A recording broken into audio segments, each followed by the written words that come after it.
எங்களின் ஜாலம் உங்கள் வாழ்வில் எண்கள் செய்யும் மாயம். உங்களின் பெயரில் உங்கள் செல்பேசி எண்ணில் நீங்கள் செய்யும் சிறு திருத்தம் உங்களின் வாழ்க்கையே மாற்றிடப் போகிறது என்றால் உங்களால் நம்ப முடிகிறதா? முடியும் என்பதே எண் கணிதத்தின் வெற்றி சூத்திரம்.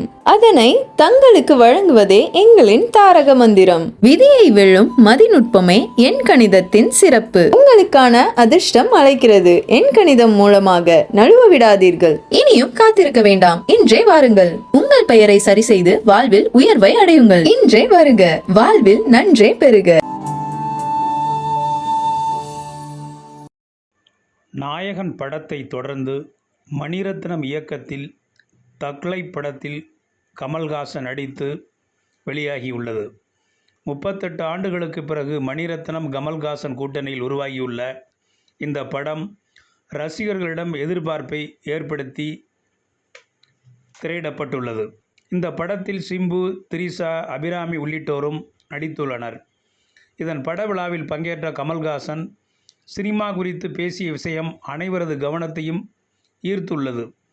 கமல்ஹாசன் பேசுகையில், சினிமா வெறும் பொழுதுபோக்கு அல்ல, அது ஒரு சக்தி வாய்ந்த ஊடகம். கதைகள் மூலம் சமூகத்தில் உள்ள குறைகளை சரி செய்யவும் மக்களிடையே விழிப்புணர்வை ஏற்படுத்தவும் நான் எப்போதும் பாடுபடுவேன். இந்த பொறுப்பிலிருந்து நான் பின்வாங்க மாட்டேன். என்னுள் இருக்கும் அந்த தீ இன்னும் எரிந்து கொண்டிருக்கிறது. அது அணையும் வரை நான் நடித்து கொண்டே இருப்பேன் என்று குறிப்பிட்டார்.